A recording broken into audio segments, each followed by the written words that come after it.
Erev Tov, everyone.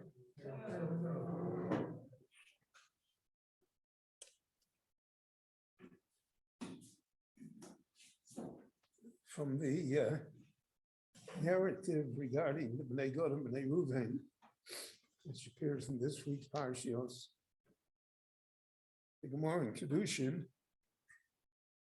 derives all of the laws regarding things that are conditional, al tanai. As a general statement, we can say that the halacha does not like things conditional, because that only creates confusion and dispute. We know, for instance, generally speaking, let's say a person wants to sell his home. So he has a reason for it. He puts the house up for sale, and he comes to an agreement with someone, and he does not voice any conditions. He doesn't say it depends on the mortgage, doesn't say it depends on what happens, straight deal. So the Torah never examines his motive for why he is selling the house. That does not interest us. Because if we did that, then almost every deal could be cancelable. I'm selling the house to you because I think I'm getting a good price. It turns out later I could have got more money. The Torah is not interested in that. A deal is a deal. The Gemara has a case which is pretty germane in our time as well, that a man put up his property for sale in the Chutz La'aretz, and he wants to move to Eretz Yisrael. And he makes it public that he is moving to Eretz Yisrael. And somebody comes along and purchases his property. But the sale itself never said the sale is conditional upon my going to Eretz Yisrael. But the condition is well known. And then something happened and he couldn't go.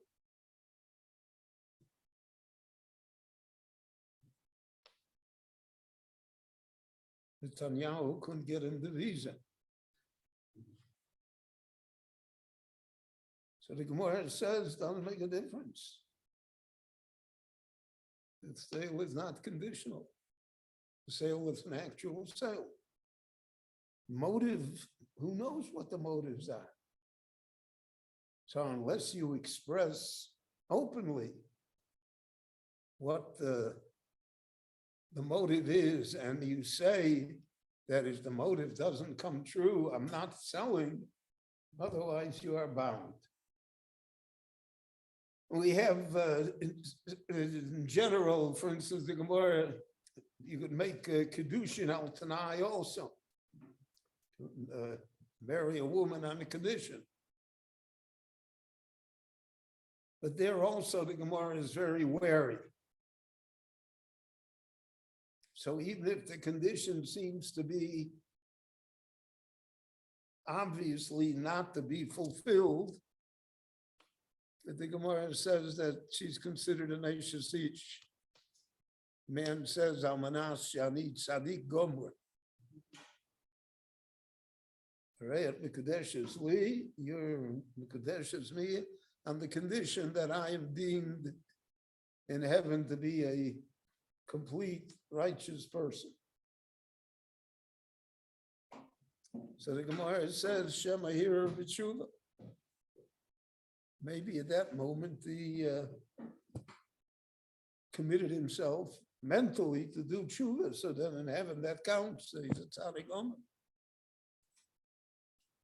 So we never like to attach any conditions to a marriage, even though undoubtedly in every marriage there are motives and there are going to be surprises. And by a divorce, is even more, the Gemara says, Kol hayotze l'milchemes beis David, and in the biblical times, if you went in the Jewish army and there was going to go to battle, Kosev get Grisus Liishto. He gave his wife a get, so that if he got lost in the war, etc., she wouldn't be an aguna. The Gemara there discusses whether or not you give a get al tanai. I divorce you on the condition that it rains tomorrow.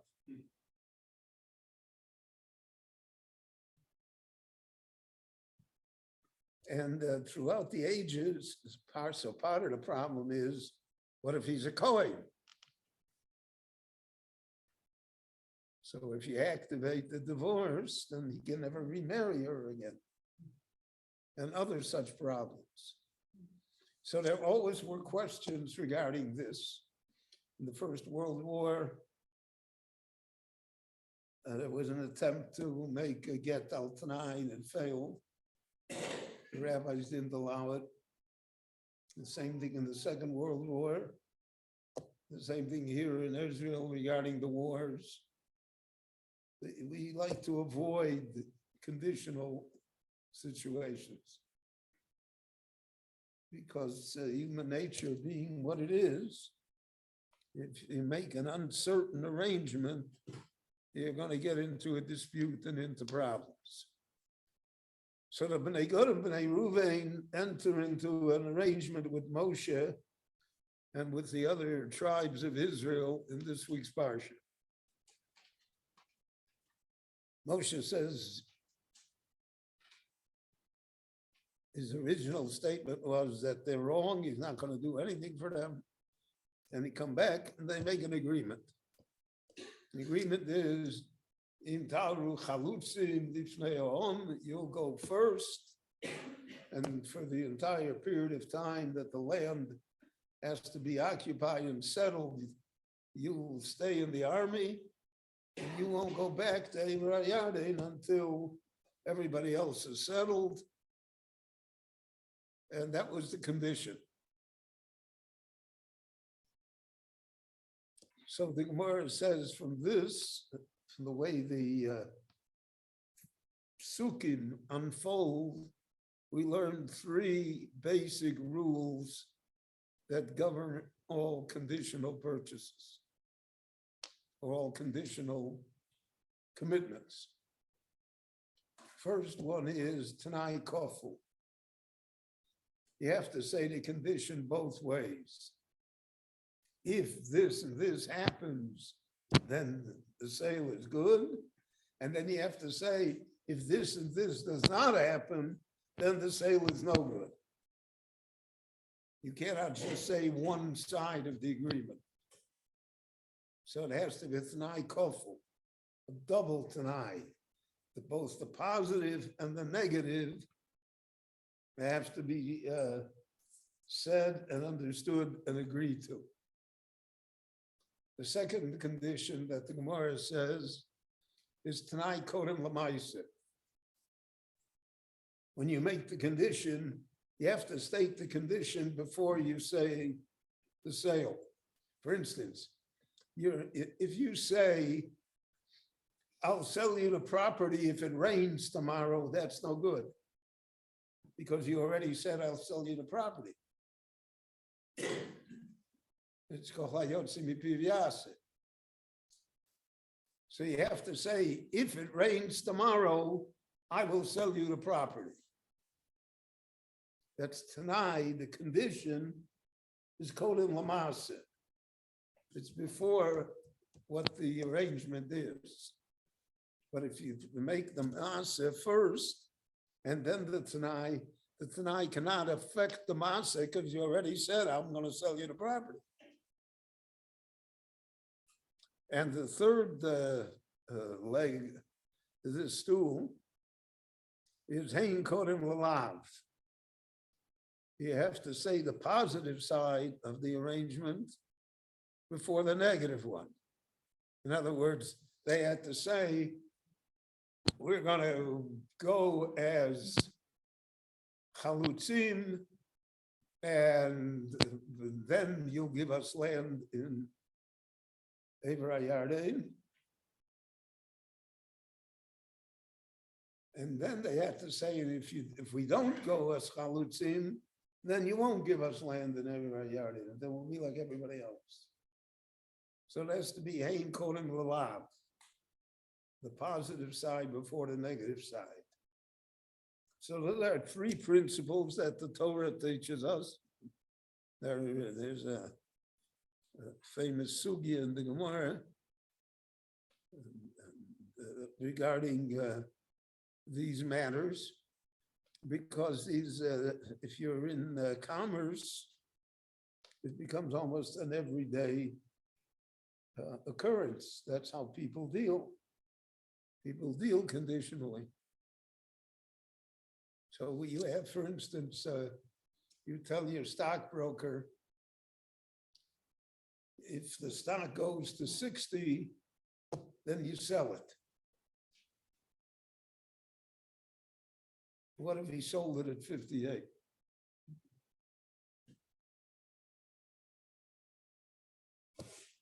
You have we're not talking technically or legally, we're talking, you have a claim against it. So that was a condition. So how did you phrase the condition? So if you said to him, sell it, if it goes to 60, he's not liable. Well, you said sell it. And you didn't say the other side. If it doesn't go to 60, don't sell it.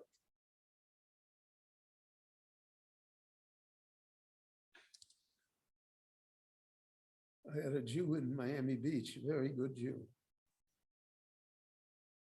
Right, and I'm a long time out of Miami Beach, but in my therapy every day, I have 2 hours and 20 minutes of silence to think about something. So I remember he used to make conditions with me. I used to come and tell him, you know, the local Masifta, we need money, etc. So he said, good. He says, I have 100 shares of this and this and this. If it goes to 60, you know, and I'll give it to you. So I was in the position of praying for the market as well. That it had to go to 60. But he never understood that if it didn't go to 60, he had to give it to me anyway. But in everyday life, there are a lot of things that are conditional. A lot of arrangements that are conditional. And that's what the Gemara says, Mishnah and Avos. Al Tomer K'Shefne Eshne. Don't say that I'll study Torah when I'll have time. That's a condition. When I'll have time. Shemalo Sipone. Maybe you'll never have time. So there are certain things that should never be conditional. And all of these ideas are, Eretz Yisrael is one of them. All of these ideas are embedded in this week's parsha, in the narrative regarding the Bnei Gad and the Bnei Ruvain, their attempt to have land in Ever HaYarden. Rabbi Chananya ben Akashi Omer Ratzak HaKadosh Baruch Hu l'Zakar Tzis Yisrael Leficha Chirbo Lahem Torah and Mitzvot Shenemar Adonai Chavetz Aman Tzidko Yagdil Torah v'Yadir.